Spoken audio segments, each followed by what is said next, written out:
Brought to you by NBC bearing, भारताची पहिली bearing उत्पादक। राज्यात 23 नगरपरिषदा आणि नगरपंचायतींसाठी आज मतदान। उद्या सर्व नगरपरिषदा आणि नगरपालिकांचे निकाल लागणार। न्यायालयीन प्रक्रियेत या निवडणुका लांबल्या होत्या। अमरनाथ शहरातील प्रभाग क्रमांक 28 मध्ये मतदारांना पैसे वाटल्याचा आरोप 2 जणांना राष्ट्रवादीच्या कार्यकर्त्यांनी रंगेहात पकडलं। अजित पवारांच्या कार्यकर्त्यांनी दोघांना भरारी पथकाच्या ताब्यात दिलं। भाजपच्या उमेदवाराकडून हे पैसे वाटले जात असल्याचा आरोप। अमरनाथ नगर परिषदेत 200 बोगस मतदार असल्याचा आरोप। शिंदेंच्या सेनेनं सर्व बोगस मतदार आणल्याचा भाजप आणि काँग्रेसचा आरोप। अमरनाथ पोलिसांनी 200 मतदारांना घेतलं ताब्यात। अमरनाथ नगर परिषद निवडणुकीत मतदारांमध्ये गोंधळ। खोली क्रमांक न मिळाल्यामुळे मतदारांची धांदल। मतदारांची निवडणूक प्रशासनाच्या नियोजनावरती नाराजी। नाशिकच्या सिन्नरमधील प्रभाग क्रमांक 2च्या मतदान केंद्रावर बोगस मतदार पकडले। बनावट आधार कार्ड बनवून मतदान करण्याचा प्रयत्न। निवडणूक अधिकाऱ्यांनी बोगस मतदाराला पोलिसांच्या ताब्यात दिलं। साताऱ्याच्या फलटणमधील प्रभाग क्रमांक 13 मधील मतदान केंद्रावरती गोंधळ। ईव्हीएमचं बटन दाबलं जात नसल्यामुळे गोंधळ निर्माण। अहिल्यानगरच्या कोपरगावात मतदानाला सुरुवात, पण काही काळ ईव्हीएमवरील बटन दाबलं जात नसल्यामुळे गोंधळाचं वातावरण। शहरातील मतदान केंद्रांवरती मतदारांची गर्दी। यवतमाळमध्ये ईव्हीएममध्ये बिघाड, 20 मिनिटांपासून मतदान बंद। मतदान केंद्रावरती मतदारांच्या रांगा। वाशिममध्ये ठाकरे सेनेच्या उमेदवाराला धमकी दिल्याचा आरोप। भाजप उमेदवारांना धमकी दिल्याचा आरोप। गुन्हा दाखल। भाजप उमेदवार सतीश वानखेडे फरार, शोध सुरू। आचारसंहितेच्या काळातही अंबरनाथ शहरात राजकीय पक्षांचे बॅनर। पालिकेची बॅनरवरती कारवाई नाही। शहरात शिंदे, शिवसेना आणि भाजपचे बॅनर। अजित पवार आणि तटकरेंची फडणवीसांसोबत काल रात्री तासभर बैठक। अनेक ठिकाणी अजित पवारांची एनसीपी स्वतंत्र लढण्याच्या भूमिकेत। युती नाही तिथे स्थानिक पातळीवर पवारांसोबत युतीचे संकेत, सूत्रांची माहिती। राज ठाकरेंच्या हस्ते भांडूपमधील मनसेच्या नव्या शाखेचं उद्घाटन। महापालिका निवडणुकीच्या पार्श्वभूमीवर मनसेच्या शाखांचं लोकार्पण। मनपा निवडणुकीच्या पार्श्वभूमीवर राज ठाकरेंच्या पदाधिकाऱ्यांसोबत भेटीगाठी। पुण्यामध्ये मनसेच्या 400 इच्छुकांच्या मुलाखती। काल दिवसभर 41 प्रभागांसाठी 400हून अधिक उमेदवारांच्या मुलाखती।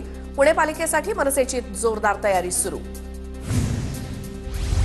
पुणे महानगरपालिका निवडणुकीच्या पार्श्वभूमीवर आज शिंदे सेनेची बैठक। पुणे महापालिका निवडणुकीत किती जागा लढवायच्या यावर बैठकीत निर्णय होणार। ठाणे पालिकेसाठी महाविकास आघाडीची पहिली बैठक पार पडली। पवारांच्या राष्ट्रवादीकडून ठाण्यातील 50 जागांची मागणी। ठाकरे सेनेकडून ठाण्यात 50 पेक्षा जास्त जागांची मागणी केली गेली। मनसेनं ठाण्यात 25 जागांची मागणी केल्याची माहिती। पवारांच्या राष्ट्रवादीचे आमदार बापू पठारे यांचा मुलगा आज भाजपात करणार प्रवेश। सुरेंद्र पठारेंसह 22 माजी नगरसेवकांचा भाजपात प्रवेश होणार। पुण्यातील 22 माजी नगरसेवक आज भाजपात पक्षप्रवेश करणार। माजी नगरसेविका सायली वांजळे आज भाजपात प्रवेश करणार। सायली वांजळे मनसेचे दिवंगत नेते रमेश वांजळेंची मुलगी। महापालिका निवडणुकीत बहुजन विकास आघाडीला खिंडार। विरारमधील बहुजन विकास आघाडीच्या शेकडो कार्यकर्त्यांचा भाजपात प्रवेश।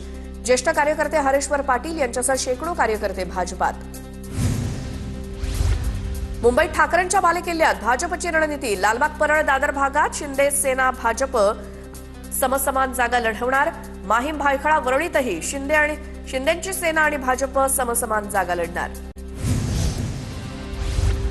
मुंबईमध्ये भाजपचं नो रिस्क धोरण। विधानसभेच्या धर्तीवर मायक्रो घटकांच्या एकत्रीकरणासाठी भाजपचं प्लॅनिंग। छोट्या समाज घटकांना सोबत घेऊन निवडणुकीला सामोरं जाण्याचा भाजपचा प्रयत्न। विविध समाज आणि संघटनांचे मेळावे घेत संवाद साधण्यावरती भर। आप मुंबईतील सर्व 227 जागा स्वबळावर लढणार। उमेदवारांची यादी जाहीर। महाविकास आघाडीचे घटक पक्ष असलेल्या ठाकरे, शिवसेना आणि काँग्रेसची मोठी कोंडी होणार। नागपूर महानगरपालिका निवडणुकीसाठी आम आदमी पक्षाच्या 10 उमेदवारांची पहिली यादी जाहीर। लोकांच्या मूलभूत मुद्द्यावरती निवडणूक लढवत असल्याचं आम आदमी पक्षाकडनं स्पष्टीकरण।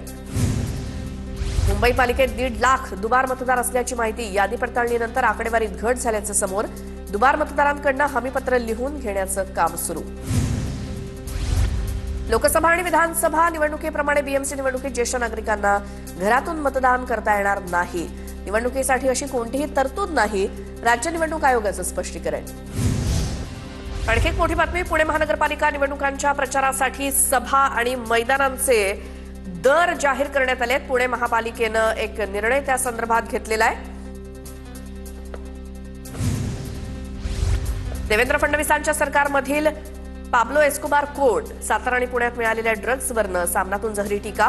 पुणे सातारा जिल्ह्यात ड्रग्ज माफिया आणि महिला अत्याचाराचं थैमान असल्याची सामनातनं टीका. परळीतील भ्रष्टाचार बाहेर येऊ नये म्हणून मुंडेंनी शहांची भेट घेतली. खासदार बजरंग सोनवणेंचा धनंजय मुंडेंवरती निशाणा. पिंपरी चिंचवड महापालिका निवडणुकीच्या पार्श्वभूमीवर 35 गुन्हेगार तडीपार, सर्वांवर गंभीर स्वरूपाचे गुन्हे दाखल. निवडणुकीत अनुचित प्रकार टाळण्यासाठी पोलिसांची कारवाई. अंजनगाव सुरजीत आमदार गजानन लवटे यांची प्रतिष्ठापनाला. गजानन लवटे यांचे पुत्र यश लवटे देखील निवडणुकीच्या रिंगणात. गजानन लवटे हे ठाकरेंच्या शिवसेनेचे आमदार. अमरावती जिल्ह्यातील अंजनगाव सुरजी नगर परिषदेसाठी आज मतदान. नगराध्यक्षपदासाठी 7 तर सदस्यपदासाठी 173 उमेदवार रिंगणात. काँग्रेसचे खासदार बळवंत वानखेडे, ठाकरे सेनेचे आमदार गजानन लवटे यांची प्रतिष्ठापनाला. नागपुरात टँक टॉवर कोसळून अपघात. दुर्घटनेत 6 मजुरांचा मृत्यू तर 9 मजूर जखमी. बुटीबोरी एमआयडीसीतील एका कंपनीत घडला प्रकार. मृतांच्या वारसांना राज्य सरकारकडून 5 लाख रुपये आर्थिक मदत दिली जाणार. मुख्यमंत्र्यांनी.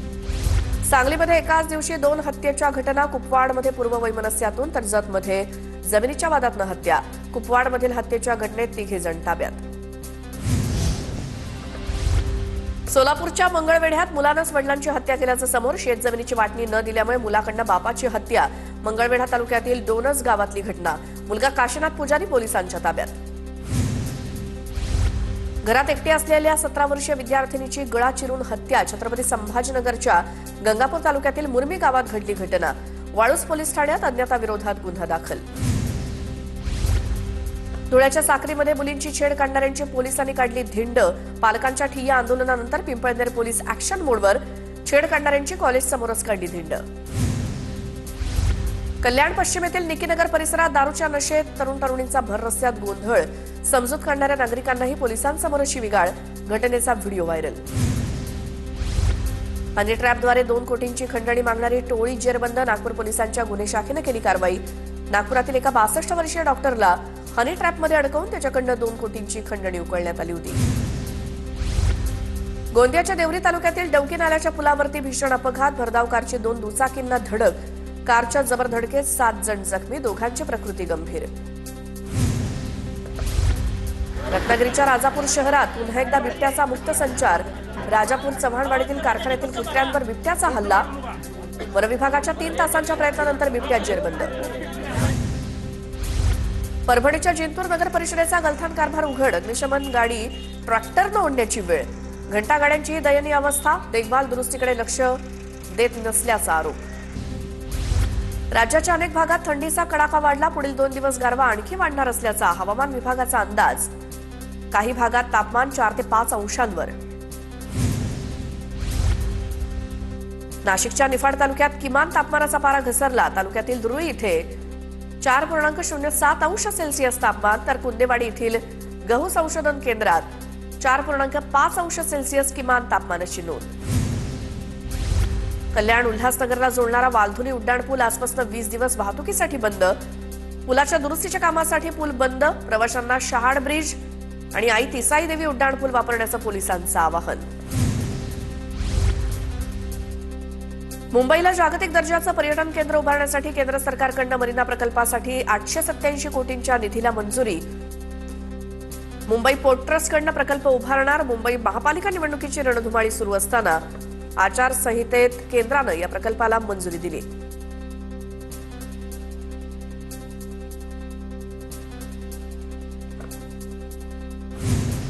राज्य आणि केंद्र सरकारच्या आस्थापनांची तब्बल 3000 कोटींहून अधिक मालमत्ता कराची थकबाकी. मुंबई महापालिका प्रशासनानं थकबाकी असल्याचं केलं मान्य. मुंबई महापालिकेची एकूण थकबाकी 27,000 कोटींवर.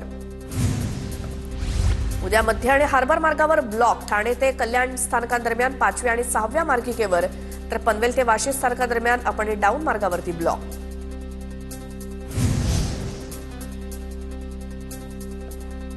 Brought to you by NBC bearing, भारताची पहिली बेअरिंग उत्पादक.